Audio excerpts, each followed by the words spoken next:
Sering kita dengar di negara kita gitu. Cerai saling menyalahkan, sudah nggak ada kebaikannya. Padahal Allah bilang tentang masalah perceraian, wala tansal fadla bainakum. Jangan pernah kalian lupakan kebaikan yang pernah terjadi di antara kalian.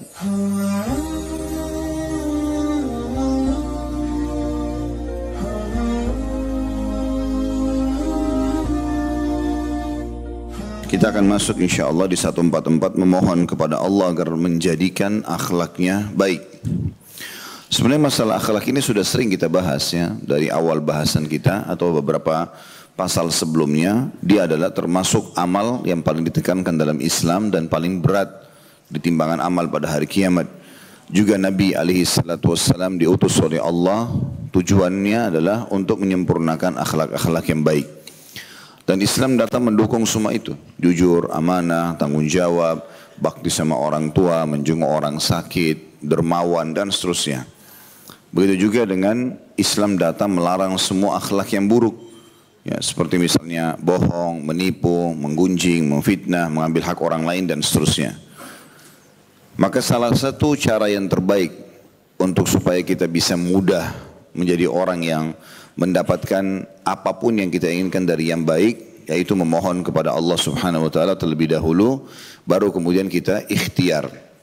Banyak orang langsung action, ikhtiar tanpa memohon kepada Allah Subhanahu wa taala. Ini keliru.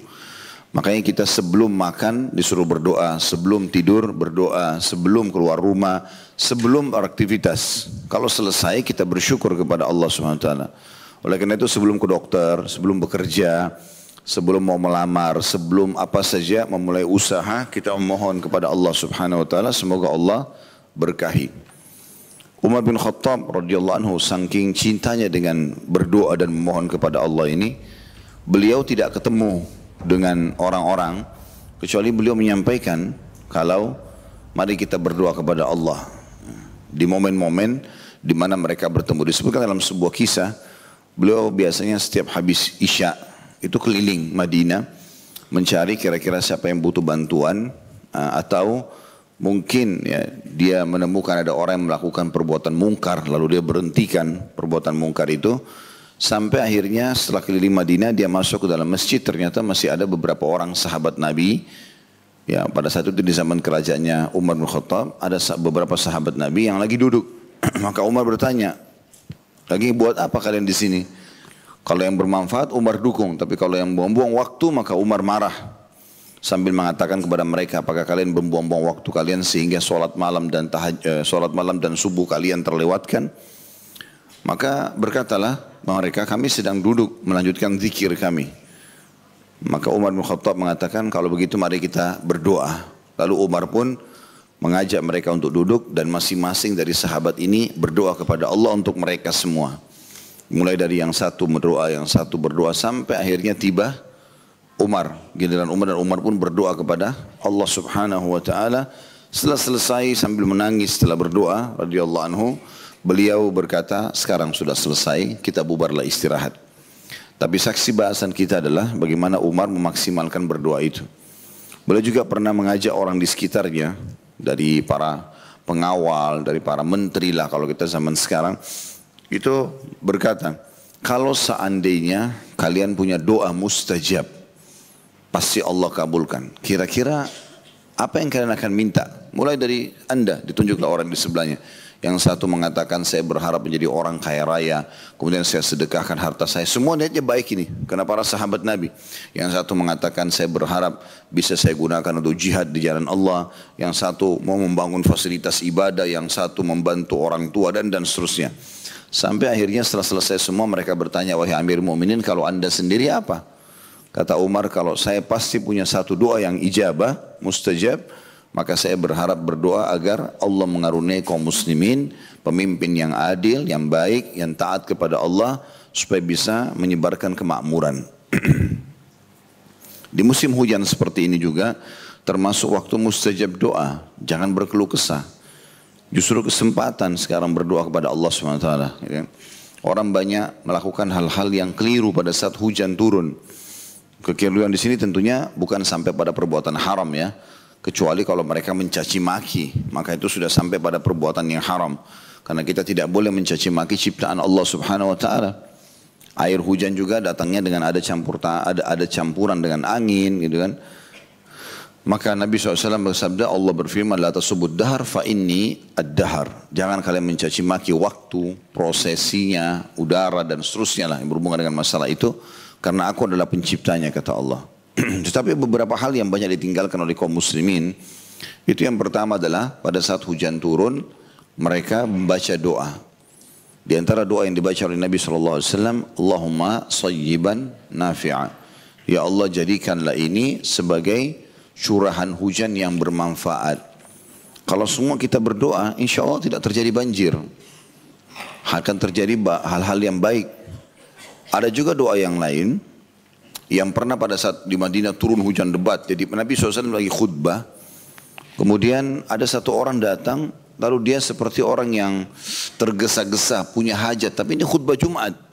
Biasanya khutbah Jumat kita tahu tidak akan dipotong oleh orang yang datang gitu kan. Tapi orang ini karena punya hajat mendesak, maka dia mengatakan, ya Rasulullah, teriak-teriak depan masjid. Untuk masuk. Maka Nabi SAW berhentiin khutbahnya. Orang juga matanya semua nyorot ke orang ini. Siapa orang ini? Orang khutbah Jumat diberhentiin. Ya, maka Nabi SAW mengatakan, malak, ada apa dengan kamu? Dia bilang, ya Rasulullah, sesungguhnya tanah-tanah kami kering, tumbuhan-tumbuhan kami mati, hewan-hewan kami mati, gersang karena lagi terjadi musim peceklik, panas, kemarau. Maka mumpung anda di atas mimbar, mohonlah kepada Allah Subhanahu Wa Taala agar menurunkan hujan. Kata Anas bin Malik radhiyallahu anhu perawi hadis ini, waktu itu aku mengangkat kepalaku ke langit dan aku temukan langit seperti kaca, nggak ada awan. Jadi langsung antara kita sama birunya langit gitu kan. Biasanya kalau seperti ini tidak hujan. Kalau mau hujan pasti awan akan ada karena air turun dari awan gitu kan.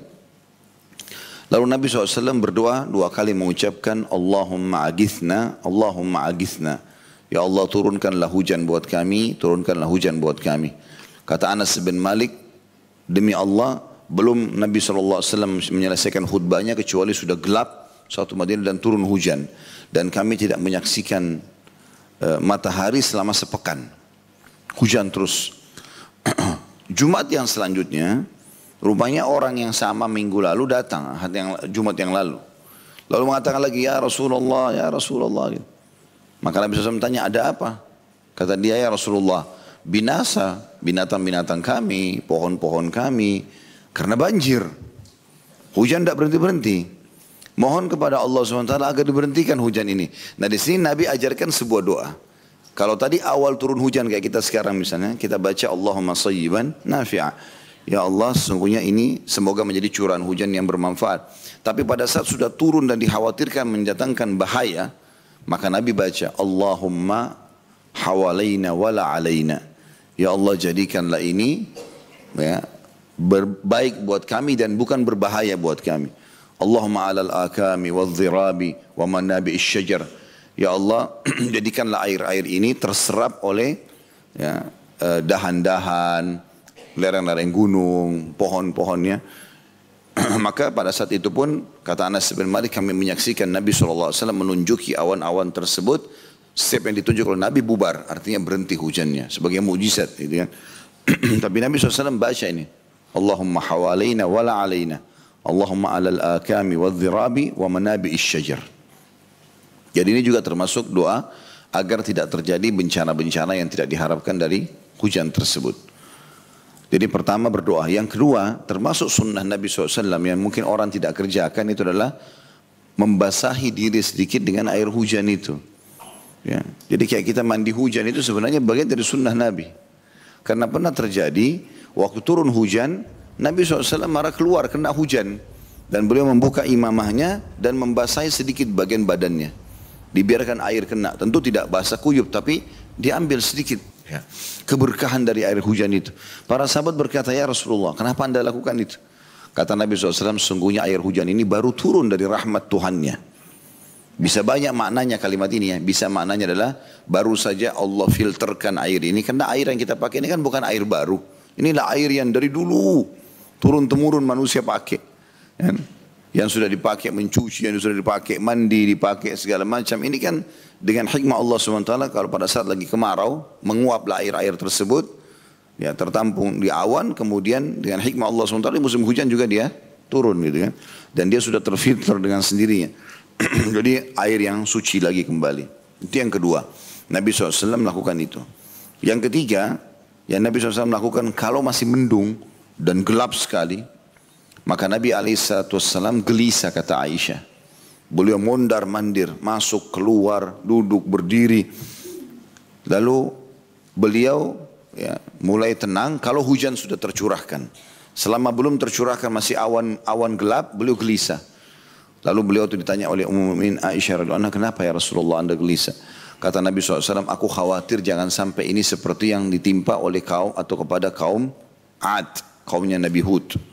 Jadi waktu mereka mau dihancurkan, mereka lihat dari jauh, awan gelap, mereka berpikir akan turun hujan. Sehingga tumbuhan-tumbuhan mereka subur, ternyata yang turun adalah azab. Siksaan dari Allah Subhanahu Wa Taala dari awan tersebut. Itu yang ketiga. Yang keempat yang Nabi SAW juga lakukan ya, di saat hujan turun itu, menyuruh para sahabat untuk berdoa. Jadi tadi yang pertama berdoa kita sendiri, tapi juga memotivasi para sahabat untuk berdoa. Ya, sambil mengatakan 3 doa atau 3 waktu di mana tidak ditolak doa itu. Musafir, kemudian pada saat perang lagi berkecamuk, dan yang ketiga adalah pada saat turunnya hujan. Jadi kita maksimalkan untuk berdoa kepada Allah Subhanahu wa taala. Saya akan bacakan yang ditulis oleh Imam Bukhari rahimahullah di pasal 144 ini, memohon kepada Allah agar menjadikan akhlaknya baik. Jadi berdoa. Hadisnya nomor 307. Imam Bukhari berkata rahimahullah, Muhammad bin Salam mengabarkan kepada kami, ia berkata Marwan bin Muawiyah al-Fazari mengabarkan kepada kami dari Abdurrahman bin Ziyad bin An'um, dari Abdurrahman bin Rafi' At-Tanuhi an Abdullah bin Amr radhiyallahu anhuma anna Rasulullah sallallahu alaihi wasallam kana yukthiru an yad'u Allahumma inni as'aluka as-sihhata wal 'iffata wal amanata wa husnal khuluqi war ridha bil qadar. Dari Abdullah bin Amr radhiyallahu anhuma bahwa Rasulullah SAW memperbanyak doa yang artinya Allahumma ya Allah inni as'aluka, sesungguhnya aku memohon kepadamu as-sihha, kesehatan, wal iffa, kesucian diri, wal amanah, dan menjaga amanah, wa husnal khuluq, dan akhlak yang baik, war ridha bil qadar, dan keridhaan pada takdir. 5 hal yang diminta oleh Nabi SAW. Kandungan hadis ini yang pertama, anjuran kepada seseorang agar memohon kepada Rabbnya berbagai nikmat dan sifat yang telah disebutkan dalam doa Nabi SAW di atas. Yang kedua, anjuran agar tunduk dan bersandar kepada Allah dalam setiap keadaan. Itu kurang lebih gambaran kandungan hadis yang ditulis di sini. Kita akan masuk lebih dalam membahas hadis ini dengan izin Allah SWT. Semoga kita bisa mengeluarkan manfaat-manfaatnya. Yang pertama teman-teman sekalian, Abdullah bin Amr radhiyallahu anhu ini adalah sahabat Nabi yang masyhur. Ayahnya Amr bin As adalah juga sahabat Nabi yang masyhur. Ya. Dan Abdullah ini termasuk dari 4 orang yang dikenal dengan Abadilah. 4 orang yang bernama Abdullah, sahabat yang banyak meriwayatkan hadis. Abdullah bin Umar, Abdullah bin Abbas, Abdullah bin Mas'ud, Abdullah bin Amr ibn As. Dan Abdullah bin Amr ibn As ini termasuk sahabat yang sangat giat dalam menuntut ilmu radhiyallahu anhu, karena beliau menulis, bukan cuma sekedar mendengar, tapi beliau sibuk menulis. Makanya Abu Hurairah radhiyallahu anhu, sahabat Nabi, berkata yang lain, ini kuat sekali hafalannya beliau. Abu Hurairah berkata, sesungguhnya tidak ada seorang pun dari sahabat Nabi SAW yang meriwayatkan hadis dari beliau mengalahkan hadis yang aku hafal, kecuali Abdullah bin Amr, karena dia menulis sementara aku tidak menulis. Dan Nabi SAW pernah berkata kepada Abdullah bin Amr, wahai Abdullah, tulislah ilmu itu, karena sesungguhnya ada mizat yang jiwa Muhammad dalam genggamannya, ya, sesuatu yang ditulis dengan benar tidak akan keluar kecuali kebenaran pula darinya. Jadi menulis itu penting sekali teman-teman, walaupun hanya poin-poin besarnya di handphone segala macam gitu ya. Kalau di kertas nggak bisa. Bahkan kata Abdullah bin Mubarak, sesungguhnya kami tidak akan menghafal ilmu. Ini ulama-ulama besar tabi'in dulu. Kami tidak bisa menghafal ilmu kecuali karena tulisan.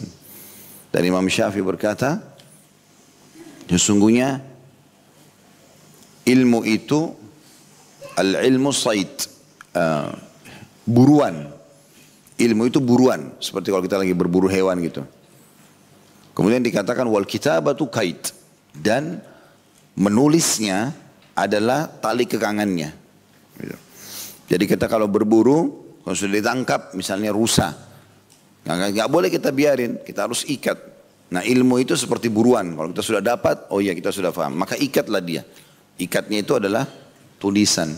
Dan beliau mengatakan oleh karena itu ikatlah ya, hewan-hewan buruanmu dengan tali yang kuat. Ya. Faqayyid sayduka atau suyuduka bil hibalil wathiqah. Nah, seperti itu kata beliau. Dan beliau juga melanjutkan syairnya sambil mengatakan sesungguhnya termasuk dari kebodohan adalah seseorang yang sudah menangkap buruan lalu kemudian membiarkannya di antara makhluk yang lain sehingga lepas gitu. Abdullah bin Amr termasuk sahabat Nabi yang sangat rutin menulis sehingga dia mendapatkan banyak sekali manfaat ilmu, termasuk beliau akan panen pahala dari apa yang kita bahas ini, dan cukup banyak hadis yang diriwayatkan oleh beliau. Kemudian kita masuk dikatakan anna Rasulullah sallallahu alaihi wasallam kana yukthiru an yad'u. Bahwasanya Rasulullah SAW memperbanyak doa ini. Jadi artinya bukan cuma sekali baca, tapi rutin dibaca. Dan bisa bermakna juga potongan ini adalah Nabi SAW tidak lewatkan harinya kecuali berdoa dengan doa ini. Setiap kali Abdullah bin Amr melihatnya atau bertemu dengan Nabi pasti mendengarkan doa ini diucapkan. Itu makna daripada potongan bahwasanya Nabi SAW memperbanyak berdoa. Potongan selanjutnya, tentu potongan yang ketiga, maksudnya dari manfaat hadis ini ya. Tadi ya potongan pertama tentang Abdullah bin Amr radhiyallahu anhuma. Kemudian potongan yang kedua, Nabi SAW banyak berdoa dengan doa ini. Dan kita sudah maknakan, yang dimaksud adalah banyak berdoa atau sering mengulangi, atau bisa saja tidak melewati harinya kecuali membaca doa ini. Kita masuk sekarang ke manfaat yang ketiga. Potongan pertama, permintaan Nabi SAW.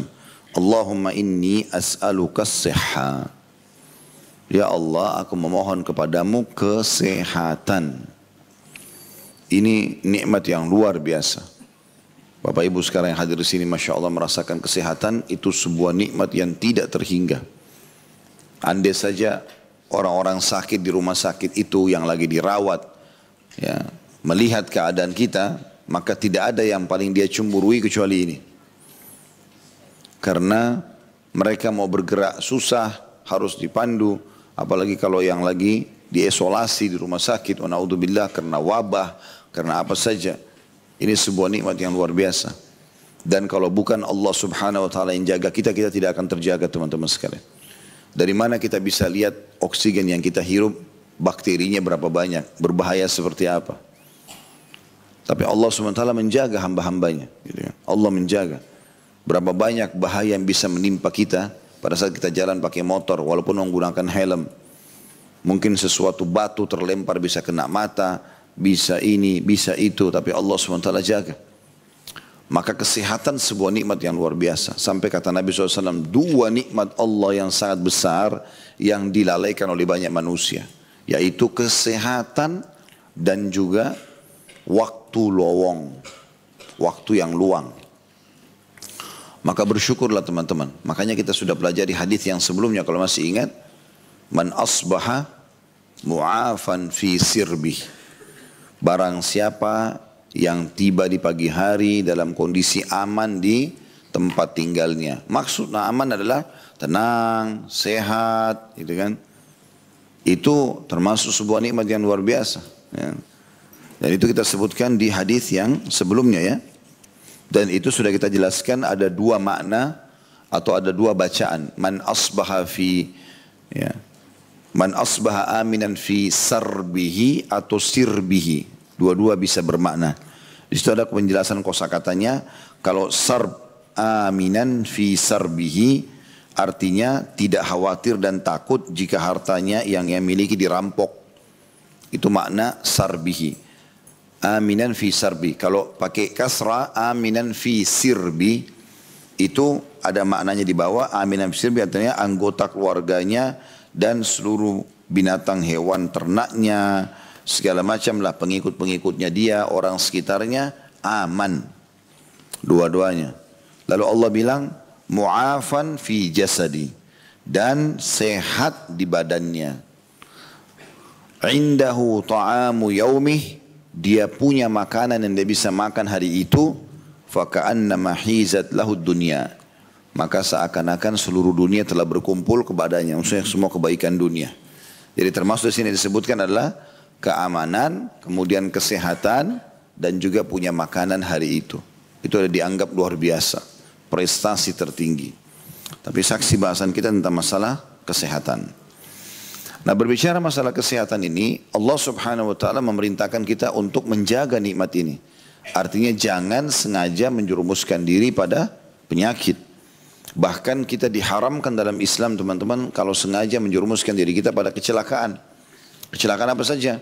Misalnya merusak nama baik, kehormatan, ya, memfoya-foyakan harta, ya, dan seterusnya, termasuk juga merusak kesehatan. Sudah tahu kalau minum khamar atau narkotika atau rokok berbahaya, tetap dia konsumsi. Maka ini berdosa dia. Berdosa dengan ingin merusak jasadnya sendiri sudah dosa. Belum dosa mengkonsumsi barang yang berbahaya itu. Jadi nggak boleh dianggap remeh masalah seperti ini. Karena kesehatan adalah sebuah nikmat. Sebagian ulama mengatakan walaupun ujian Allah akan datang kepada setiap orang, misalnya sakit, ya, tetapi secara umum orang-orang yang coba berusaha menjaga nikmat kesehatan ini dengan bersyukur, menjaga dirinya supaya jangan sampai sakit, misalnya, kalaupun dia kena penyakit ringan, flu, demam, yang cepat hilang, tidak akan kena penyakit kronis. Tapi kalau kita temukan orang yang amburadul, sembarangan dimakan, ya, sembarangan dikerjakan, segala macam yang berbahaya buat dia, bahkan walaupun ya, hanya sekedar coba-coba, ini hewan enak nggak sih kalau dimakan, padahal sebenarnya nggak boleh. Ya. Maka dia coba makan ini, makan itu, ya. Sekarang di zaman kita makin aneh gitu. Ya. Bahkan orang Muslim cecak haram dimakan, tidak boleh. Cecak itu binatang foesikah, tidak boleh makan. Angkat di medsos makan cecak. La haula wala quwwata. Sudah kehabisan daging sapi, ayam, kambing, kan ada, kelinci, ikan. Kenapa cecak? Itu. Contoh saja, aneh. Ada orang makan tikus, ada orang makan ini, orang makan itu. Akhirnya wajar kena penyakit-penyakit kayak sekarang, corona dan segala macam. Karena aneh-aneh gitu. Ya. Aneh-aneh. Maka wajib kita menjaga kesehatan kita. Gak boleh sembarangan. Termasuk dalam menjaga kesehatan adalah tidak boleh memaksakan diri makan kalau sudah kenyang. Kalau sudah kenyang selesai. Jangan paksakan, oh ini karena enak. Atau karena tamak gitu kan. Salah satu ciri orang tamak itu kalau dia bertamu ke rumah orang atau ada acara, pasti piringnya penuh. Takut kehabisan. Tidak fikir orang lain. Kan tuan rumahnya biasa, oh 100 orang tamu. Ya udah tempenya mungkin 100 potong juga. Paling lebih 2-3. Dia ambil 5 potong tempe, ambil daging sekian potong sampai numpuk semua. Tidak ada rasa malu. Kenapa begitu? Kisah salafus saleh unik sekali ya. Mereka itu pasti mendahulukan orang lain daripada dirinya sendiri. Disebutkan dalam sebuah kisah mereka pada ngumpul, para tokoh-tokoh tabi'in, mungkin lebih dari 7 orang. Dan tuan rumah yang sedang didatangi tidak punya kecuali makanan itu, makanya mereka hidangkan. Ciri mereka itu kalau ada tamu pasti keluarin semua yang mereka miliki. Nggak disimpan-simpan. Jadi kalau dia cuma hidangkan itu berarti cuma itu saja dia punya. Gitu. Maka yang terjadi adalah supaya ayo silakan makan kata tuan rumah. Supaya mereka mau makan tidak berani disentuh. Tuan rumahnya padamin lampu. Obornya dipadamin. Ya. Supaya ada yang mau makan. Begitu dinyalain kembali nggak ada yang sentuh makanan itu. Berharap saudaranya yang makan. Bukan dia. Begitu luar biasanya mereka menjaga sifat tamak itu. Gitu kan? Punya rasa malu. Begitu dalam Islam. Ada sebagian orang tidak seperti itu. Ya. Begitu juga dalam masalah tidak menjaga kebersihan dari makanan, kualitasnya. Pernah saya jelaskan. Kalau kita masuk ke satu supermarket, misal contoh mau beli anggur. Anggur A kualitasnya paling bagus, harganya 100.000 misalnya per kilo. Anggur B kualitasnya lebih di bawah, harganya 50.000. Kita kalau punya kemampuan termasuk mensyukuri nikmat Allah, beli yang anggur A. Jangan beli anggur B. Itu termasuk dalam menjaga kesehatan kita. Itu dianjurkan. Bagian dari Allah, yang penting jangan mubazir. Jangan cuma suami istri beli 10 kilo anggur. Kan gak bakal dimakan. Gitu kan. Kecuali mau sedekah. Ada juga orang biasa begitu. Hobinya cuma beli sampai numpuk-numpuk rusak di kulkas, gak dimakan. Ya juga gak boleh. Terutama ibu-ibu ini biasa. Beli ini, beli itu gitu. Soalnya terjadi pada istri saya juga itu. Saya lihat pengalaman begitu saya buka kulkas, saya biasa cek kulkas di rumah. Banyak makanan. Ini kenapa gak dimakan? Beli lagi. Lupa dia kalau masih ada di situ kan. Gak boleh mubazir. Kita boleh menikmati, tapi kita berada di antara la ifrat wala tafrit, tidak berlebihan, tidak juga terlalu perhitungan, tapi ada di tengah-tengah. Kata Nabi SAW, khairu umur awsatu. Perkara yang paling baik adalah pertengahannya. Itu yang tengah-tengah, tidak mubazir, tidak juga kita terlalu perhitungan gitu. Maka termasuk menjaga kesehatan dalam masalah seperti ini ya. Kualitas-kualitas makanan, nggak boleh. Ibu-ibu hati-hati, bisa berdosa kalau makanan sudah rusak. Baru bahasanya antara dia sama dirinya, daripada dibuang kasih makan aja suami saya. Ya. Daripada dibuang. Nanti suaminya mules sakit. Nggak boleh. Udah nggak bisa dimakan, nggak layak, jangan. Teman-teman yang punya toko jual makanan expire, buang, nggak boleh. Nggak boleh sama. Saya pernah temukan di toko saya ada barang expire. Beberapa ikhwah datang, nggak tahu Ustaz ini expire tapi mungkin masih dipakai, nggak bisa, buang semua. Bahkan kalau mau lebih aman, buangnya itu jangan buangnya hanya sekedar buang begitu, orang nanti salah gunakan. Enggak, kita memang sudah buang, cari supaya mereka nggak bisa pakai. Karena nggak bisa. Dikasih tanggal expire artinya tidak boleh dipakai. Bahaya, itu berbahaya. Bisa berdosa malah kita. Gitu kan? Nggak boleh sama sekali. Kalau masih ingat kisah Muhammad bin Sirin rahimahullah yang pernah saya sampaikan, beliau sangat mulia. Beli satu gentong madu, masuk tikus. Mati tikusnya di situ. Madu kan kental. Maka dia baru beli dan utang lagi.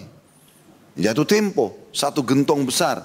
Dia rupanya waktu pulang, beli sore, tutup tokonya malam, dia lupa tutup. Besok pagi dia buka toko, di atas paling atas madu itu, ujungnya gentong itu ada tikus mati.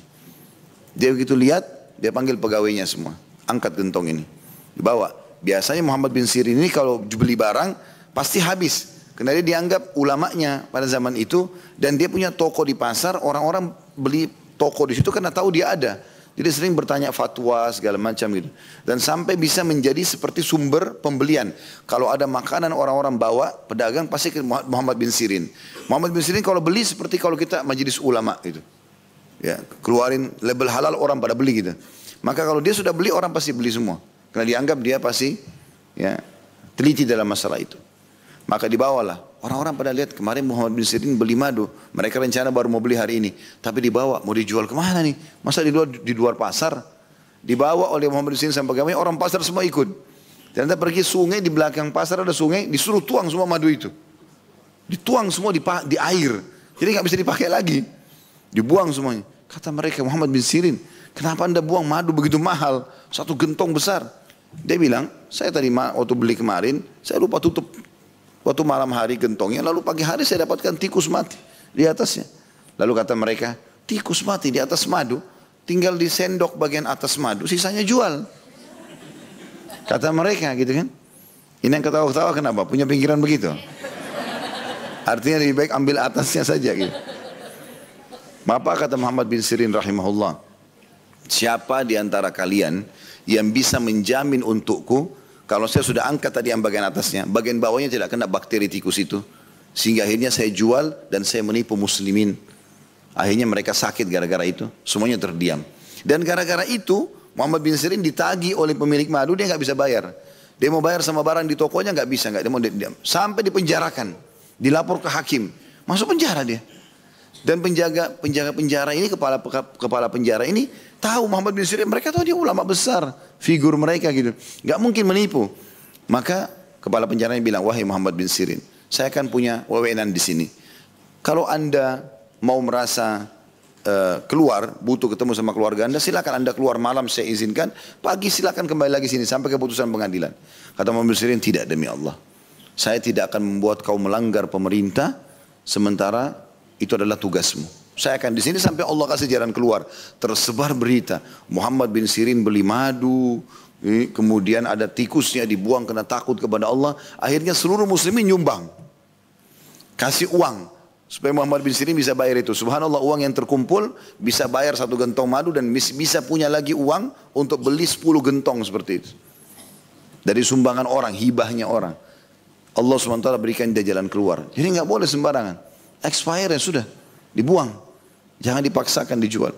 Dan bukan dinamakan mubadzir. Mubadzir itu kalau sengaja. Orang sengaja numpuk-numpukin makanan dan dia tidak makan. Karena ketamakan saja. Itu namanya mubadzir. Ini masuk dalam masalah menjaga kesehatan itu sendiri. Baik diri kita ataupun orang kita. Termasuk dalam menjaga kesehatan adalah menjaga lingkungan. Menjaga lingkungan kita. Jangan buang sampah sembarangan. Ya, membuat kotor. Apa susahnya sih Bapak Ibu sekalian buang sampah itu diplastikin dulu. Yang bersih, rapi, baru ditaruh di tempat sampah. Tempat sampahnya mungkin berapa hari sekali digosok, dibersihkan. Gitu kan. Maka itu sangat baik untuk kesehatan kita dan lingkungan kita juga. Dan itu Allah SWT akan menilai semua itu. Tidak usah bicara masalah sampah yang bisa berbahaya bagi umumnya orang. Kata Nabi SAW, aku diperlihatkan seorang dari umatku lagi menikmati istananya di surga gara-gara pernah memindahkan duri dari jalanan yang bisa membahayakan orang lain. Allah balas dengan surga. Itu termasuk merawat, menjaga lingkungan kita. Gitu kan? Menjaga kebersihan komplek, kebersihan rumah. Ya, itu simbol. Menjaga kebersihan kendaraan. Itu semua bagian daripada syariat Allah Subhanahu Wa Taala. Orang muslim harus indah, bersih dan menjaga semua itu. Nah, ini semua masalah kesehatan. Termasuk dalam masalah kesehatan adalah merawat diri itu sendiri. Jadi mandi pada saat gerah, ya. Allah Subhanahu Wa Taala tidak akan rasa gerah kecuali supaya kita mandi, gitu kan? Mungkin banyak orang berkeluh kesah dengan gerah badannya, padahal sebenarnya dengan gerah dia mau mandi. Coba kalau nggak gerah-gerah, nggak mandi-mandi kan gitu. Ya karena saya temukan begitu. Waktu saya pergi ke Eropa, pergi ke Amerika di musim dingin, pada saat ada undangan ke sana, itu mereka heran dengan orang Indonesia kenapa mandi sehari 2 kali. Mereka kadang-kadang tidak mandi karena nggak keringatan kan. Mereka nggak mandi berhari-hari gitu. Jadi aneh juga ini. Jadi tidak selamanya juga mandi itu berhubungan dengan masalah keringatan kan. Kita ada mandi junub, ya. Kita ada mandi haid dan nifas, kita ada mandi Jumat, ya. Dalam Islam ada, dianjurkan. Dan kalaupun tidak mandi maka ada wudu, wudu setiap saat. Imam Qurtubi rahimahullah memasukkan dalam salah satu riwayat. Walaupun riwayat ini masih dipersesikan oleh para ulama ya. Tapi Imam Qurtubi masukkan dari 20 atau 21, 20 poin orang-orang jenis-jenis orang mati syahid. Diantaranya adalah orang yang selalu menjaga wudunya. Nabi SAW ingatkan kepada sahabat itu. Siapapun yang meninggal dalam keadaan suci berwudu. Jadi setiap batal wudu dia wudu lagi begitu. Maka dia dihitung mati syahid pada saat meninggal gitu kan. Karena pentingnya kita menjaga kebersihan itu. Karena ini termasuk penyebabnya orang tidak merawat giginya. Kadang-kadang ada orang begitu ketawa, kuning semuanya, ya. Kotor, ngomong nggak enak, bau mulutnya. Tapi dengan percaya diri, ini sebenarnya nggak boleh. Termasuk perintah Nabi SAW bersiwak, gitu kan? Merawat diri, rambut juga begitu dirawat, pakaian juga begitu, sepatu dan sendal, gantilah, gitu kan? Kalau memang sudah tidak layak, gitu loh. Sehingga Allah Subhanahu Wa Taala memberikan tambahan nikmat. Yang penting ingat, jangan mubadzir, jangan berlebihan, gitu kan. Ada orang terlalu berlebihan, beli sendal saja sudah sekian puluh juta harganya. Mubadzir, ya, mungkin bisa perbaiki tempat wudhunya masjid daripada beli sendal semahal itu misalnya. Tapi kita disuruh juga dari satu sisi membersihkan dan menjaga semua. Itu berhubungan dengan masalah kesehatan kita. Itu satu sisi ya. Jadi menjaga kesehatan diri, merawat juga lingkungan kita. Seperti itulah kurang lebih. Sisi yang lain, poin kedua berhubungan dengan masalah kesehatan adalah kita mengkonsumsi ya, apa yang dikonsumsi oleh Nabi SAW. Biasakan kita ini makan kurma, bukan cuma bulan Ramadan, gitu kan? Atau pada saat buka puasa. Kurma dikonsumsi setiap hari. Karena Nabi SAW mengatakan siapa yang mengkonsumsi 7 butir kurma ajwa di pagi hari, maka dia akan selamat dari sihir dan racun. Bayangin aja. Jadi tanpa berobat ini luar biasa. sudah langsung jadi tameng yang sangat kuat dari sihir dan racun. Jadi orang kalau niat jahat sama kita, mau sihir ataupun mau racuni, maka tidak kena dengan izin Allah SWT. Saya pernah nonton sebuah cuplikan dari seorang dokter, dia mengadakan penelitian, ternyata satu butir kurma itu sudah mencukupi, kalau satu butirnya kita makan 6% dari kebutuhan sehari kita. Jadi kalau Nabi SAW suruh kita konsumsi 7 butir per hari itu berarti sudah 42%. Hampir setengah kebutuhan kita terpenuhi dengan itu. Dalam arti kata, kalau kita makan 3 kali lipat 21 butir kurma, semua kebutuhan kita seharian sudah terpenuhi. Kita nggak butuh makan apa-apa lagi. Karena bagusnya tingkat nutrisi yang ada pada kurma itu gitu.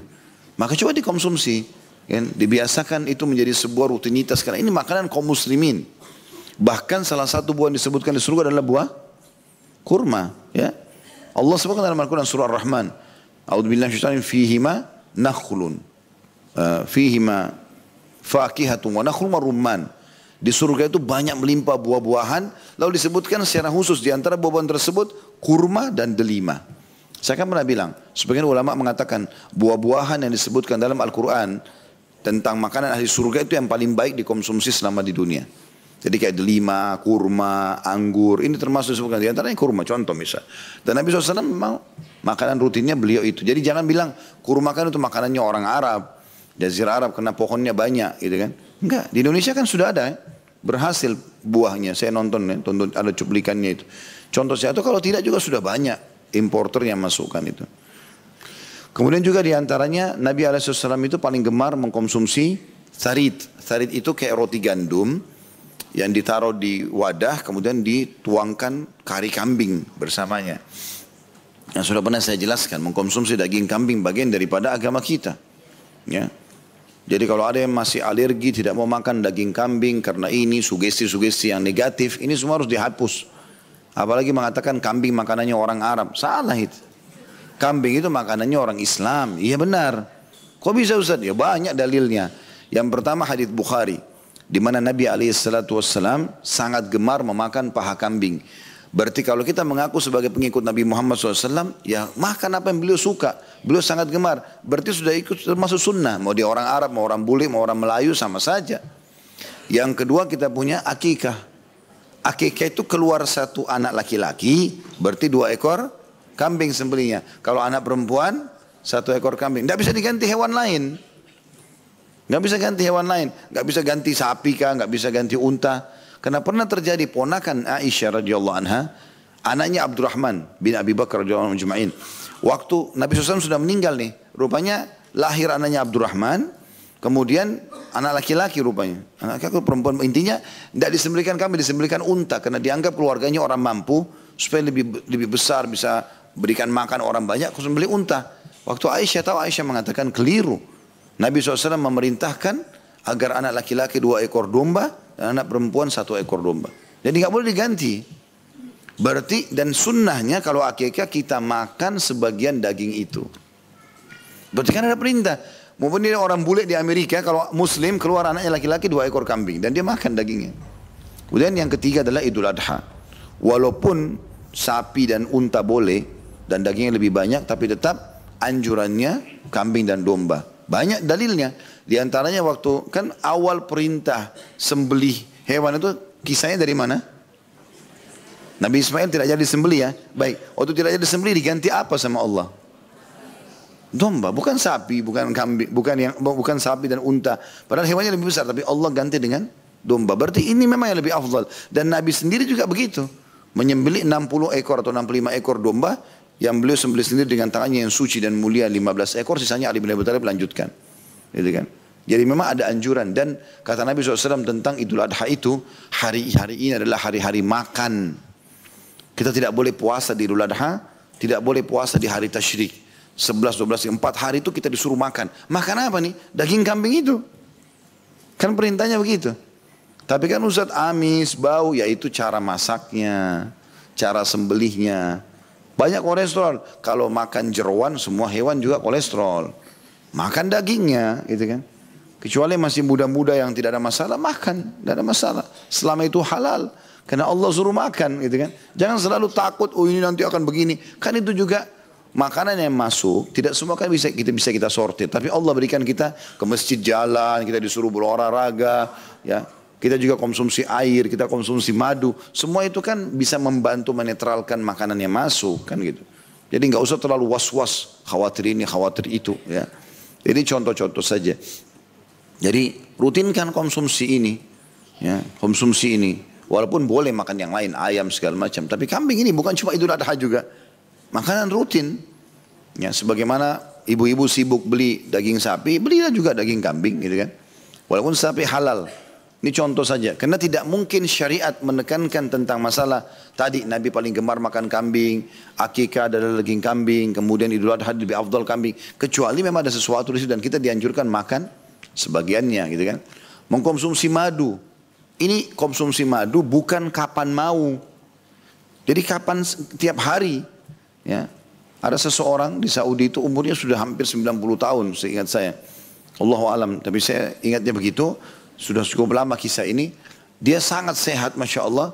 Akhirnya ditanya oleh seseorang, apa rahasianya? Dia bilang, saya setiap malam tidak pernah lepaskan 1 sendok madu. Rutin saya minum, 1 sendok minimal konsumsi madu itu. Gitu kan. Habbatus sauda harus ada di rumah. Jintan hitam, taruh. Itu yang Nabi SAW mengatakan obat untuk semua penyakit kecuali kematian. Kenapa nggak dibeli nih? Kenapa nggak dikonsumsi? Ya. Ini contohnya, dan banyak sekali yang lainnya. Seperti Nabi SAW kadang-kadang juga menggabungkan kalau makan kurmanya dengan semangka. Ya, lalu beliau mengatakan panasnya ini ditunjuk kurma, didinginkan oleh dinginnya ini, semangka. Dinginnya ini ya dinetralkan oleh panasnya ini. Nabi gabungkan. Berarti kita bisa mixkan, buat jus misalnya kurma sama semangka gitu kan. Contoh saja. Intinya semua itu adalah termasuk untuk menjaga kesehatan dengan menjaga makanan-makanan Nabi alaihi salatu wassalam. Kemudian yang ketiga yang masuk dalam bahasan kita adalah banyak berdoa agar Allah berikan kita kesehatan. Dan kalau sudah sakit berobatlah dengan bacaan-bacaan yang diajarkan oleh Nabi alaihi salatu wassalam. Ini sudah pernah saya sebutkan ya. Doa-doanya di sini beberapa waktu yang lalu. Dan teman-teman bisa kembali ke ceramah itu insya Allah.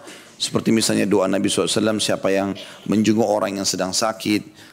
Ya, selama orang yang dijenguk itu belum datang ajalnya, maka kalau dia baca 7 kali, As'alullahal azim, Rabbul arshil azim ayyashfiyaka, aku memohon kepada Allah yang maha agung, pemilik singgasana yang agung, agar menyembuhkanmu 7 kali, maka pasti Allah akan sembuhkan, selama ajalnya belum datang.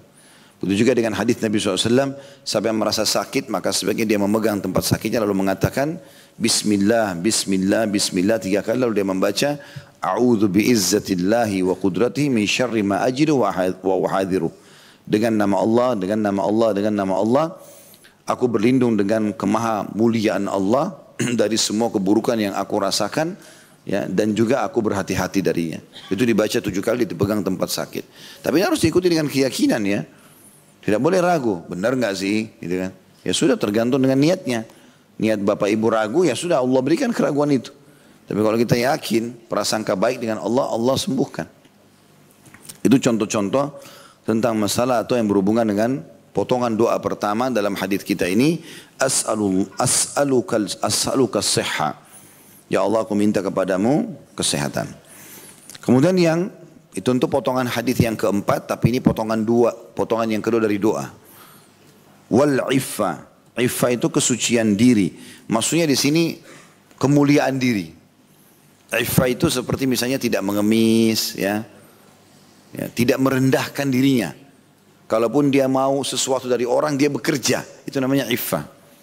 Yang dalam hadis lain kata Nabi SAW, tidak ada orang yang membuka pintu iffa, dia nggak mau ngemis kecuali Allah bukakan baginya pintu kekayaan. Dan tidak ada orang yang membuka pintu mengemis kecuali Allah bukakan pintu kemiskinan.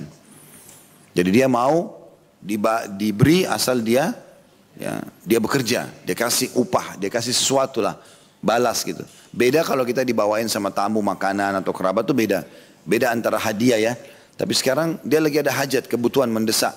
Maka dia tawarkan kira-kira apa yang saya bisa kerjakan supaya saya bisa dapat bayaran. Saya butuh uang sekian. Nah itu maksudnya. Tapi beda dengan yang dikasih oleh orang ya. Kalau hadiah tidak masuk dalam masalah bahasan kita ini. Jadi nggak usah tetangga bawain makanan, sebentar. Saya kerja apa buat kamu supaya saya terima hadiah ini. Bukan itu. Ya, bukan itu. Tapi Yang dimaksud adalah kalau orang kasih hadiah terima. Kata Nabi SAW mengatakan tahabu. Saling memberikan hadiah kalian akan saling mencintai. Tapi yang dimaksud adalah di sini kalau orang mengemis kerjanya minta-minta aja terus. Pokoknya yang dia di benaknya kalau ketemu orang saya ambil apa dari orang ini. Minta terus. Ini dibukakan pintu kemiskinan. Ada orang begitu karena dia buka pintu mengemis terus. Maka kita temukan sampai tua ngemis terus. Nggak selesai-selesai. Ada itu. Ya, bahkan ada orang di antara salah satu kerabat kami begitu.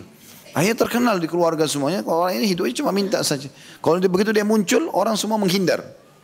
Karena selalu datangnya minta. Semua orang datangnya minta-minta. Dan mintanya dengan tidak malu lagi udah. Maka itu yang terjadi, subhanallah. Hilang. Kesucian jiwanya hilang. Nggak ada kemuliaan. Itu namanya iffah. Harus dijaga iffahnya.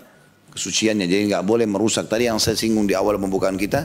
Maksud dalam iffah ini Bapak Ibu sekalian. Tidak boleh sengaja kita mencoreng nama baik kita. Ya, kita buat perbuatan yang akhirnya nama baik kita bisa rusak. Atau kita merusak badan. Atau segala macam itu adalah masuk dalam masalah bahasan iffah itu sendiri. Jadi kita minta agar kita selalu mulia. Ya, dan dimuliakan atau termuliakan di mata orang-orang. Tidak terhina. Kemudian yang ketiga, wal amanah. Maksudnya potongan ketiga dari doa. Ini tentu potongan yang keenam dari hadis. Dan juga agar selalu menjaga amanah. Amanah ini bisa dalam bentuk produk yang dititipkan. Ini saya titip ya, barang saya. Maka kita mengatakan iya. Selama titipan berarti amanah. Gitu kan. Maksud dalam amanah adalah kata-kata yang dititip. Saya mau cerita tapi jangan cerita orang lain ya. Kalau kita sudah mengatakan iya, berarti amanah. Nggak boleh cerita. Siapapun yang minta itu. Jadi nggak boleh kita bilang, ada yang saya mau cerita, ya, tapi jangan cerita orang lain ya. Padahal orangnya sudah titip pesan begitu. Gitu. Ini nggak boleh, khianat berarti. Dan lawan daripada amanah artinya khianat. Khianat ini pengkhianatan, ini dosa besar. Nggak boleh. Kalau sudah amanah ya amanah, jaga. Maksud dalam masalah amanah adalah pegawai dengan peraturan-peraturan yang ada di perusahaan itu amanah. Atasan pemilik perusahaan dengan janji-janjinya ini amanah. Orang tua menjaga anaknya adalah amanah. Anak bakti sama orang tua adalah amanah. Suami pada istri pada suami menjaga nama baik mereka sama-sama adalah amanah. Ini banyak dilanggar nih suami istri ini. Kapan lagi senang puji-puji pasangannya. Kapan lagi ada masalah buruk semuanya. Apalagi kalau terjadi perceraian luar biasa gitu. Sering kita dengar di negara kita gitu. Cerai saling menyalahkan. Sudah nggak ada kebaikannya. Padahal Allah bilang tentang masalah perceraian. Wala tansol fadla bainakum. Jangan pernah kalian lupakan kebaikan yang pernah terjadi di antara kalian. Disuruh kita bermusyawarah dengan cara baik. Cerai pun anak nggak boleh jadi korban. Kan gitu. Nggak boleh saling rebut-rebut nih. Karena emosional. Nggak. Kita punya masalah dengan pasangan antara kita sama dia. Nggak ada hubungannya sama anak-anak. Ini enggak. Anak-anak diambil. Enggak boleh ketemu ibunya. Karena hak asuh jatuh pada ayah. Atau si ibu ambil anaknya. Enggak boleh hak asuh pada dia. Enggak boleh ketemu ayahnya. Ini haram semua dalam Islam. Enggak boleh. Masa memutus silaturahim. Dari mana kita bisa hapus status orang tua dari anak ini? Enggak mungkin. Dan kesian mereka secara kejiwaan. Kan gitu. Jadi kalaupun kita ada masalah kita saja. Kenapa dulu ibu dan ayah cerai? Kenapa ibu cerai sama ayah? Kenapa ayah cerai sama ibu? Oh, mungkin ibu atau ayah ada kekurangan nak, sehingga ayahmu atau ibumu lebih benar. Kan selesai. Walaupun kita rasa diri kita benar. Jadi kita jadikan bahan muhasabah. Oh memang tuh ayahmu itu dulu gini begini buruk. Iya. Atau memang ibumu itu begini dan begitu. Disebutkanlah keburukan semua. Nggak boleh. Ini termasuk dalam masalah menjaga amanah. Allah subhanahu wa ta'ala tidak menjadikan kita suami istri sehingga saling terbuka. Ya, apalagi terbuka badan, terbuka segala macam. Apapun aib di badan kelihatan gitu kan. Maka kecuali harus menjaga amanah itu. Baik selama bersama ataupun sudah tidak bersama. Ini semua sudah masalah amanah semuanya. Gitu kan. Amanah-amanah jabatan juga begitu ya. Walaupun cuma pengurus masjid. Walaupun hanya penasehat. Walaupun hanya RT dan segala macam. Ini semua amanah sampai kepada pemimpin negara, kepada masyarakatnya. Semua adalah amanah, juga anak masyarakat yang harus patuh pada pemerintahnya juga adalah amanah. Semua ini akan diminta pertanggungjawaban pada hari kiamat. Sifat seorang muslim adalah selalu menjaga amanah tersebut. Dan terbalik, kalau orang munafik justru mereka merusak amanah itu. Makanya kata Nabi SAW, 4 ciri kalau ada pada seseorang pastikan dia munafik, tulen. Kalau empat-empatnya ada. Kalau dia berbicara dia bohong. Kalau dia diberikan amanah dia khianat. Kalau dia berjanji ingkari. Dan kalau dia bertengkar sedang cekcok sama seseorang dia curang. Dan kalau ada seseorang memiliki salah satu dari 4 sifat, salah satunya, kalau 4-4 pasti munafik. Salah satunya berarti dia termasuk memiliki salah satu dari sifat-sifat orang munafik dan itu tidak akan hilang sampai dia meninggalkannya. Jadi masalah khianat terhadap amanah ini. Ini yang ketiga yang kita minta dalam doa kita.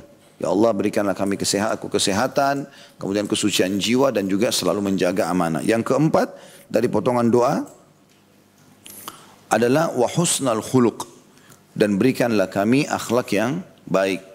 Jadi karakter secara semuanya baik.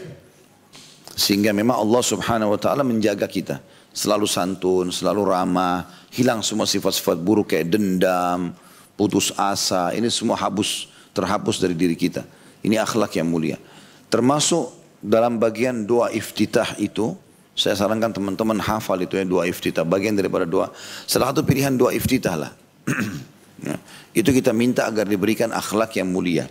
Dan kita minta agar Allah memperbaiki ya, akhlak kita itu. Kemudian yang terakhir, yang kelima yang kita minta adalah warridha bil qadar, dan ridha terhadap takdir. Ya. Mau kita suka kah, kita tidak suka, pokoknya takdir Allah. Seperti hujan bin. Contoh saja, takdir Allah. Salah satu rukun iman kita yang keenam adalah beriman kepada baik buruknya takdir. Maksudnya yang kita anggap baik ataupun buruk, semuanya kita yakini pasti dengan hikmah Allah subhanahu wa ta'ala. Allah lebih tahu kenapa hujan begini kadarnya. Allah lebih tahu kenapa malam sekian jam, siang sekian jam. Di wilayah ini berbeda, wilayah itu berbeda, Allah lebih tahu. Kenapa si fulan lahir di wilayah ini, kenapa si fulan mati di wilayah itu. Ini kuasa Allah subhanahu wa ta'ala. Allah lebih tahu semuanya. Kita tidak tahu apa-apa, kita tidak punya ilmunya gitu. Allah subhanahu wa ta'ala lebih mengetahui apapun yang dibutuhkan oleh hamba-hambanya. Tinggal kita prasangka baik saja. Patuh kepadanya, kita prasangka baik. Allah subhanahu wa ta'ala sudah menyelamatkan banyak mara bahaya yang sebenarnya bisa berbahaya buat kita. Ya. Jadi kita ridho dengan kadar atau takdirnya Allah subhanahu wa ta'ala. Ini juga termasuk dalam doa istikharah ya. Yang kita baca setelah kita bilang kalau perkara ini buruk buatku, buat agamaku, buat akhiratku, buat duniaku dan akhiratku, maka alihkanlah ia dari aku, alihkanlah ia aku dari dia, kemudian tentukanlah ya takdir yang baik untukku dan buatlah aku ridho dengan takdir itu. Itu diantara akhir penutupan doa istikharah, seperti itulah.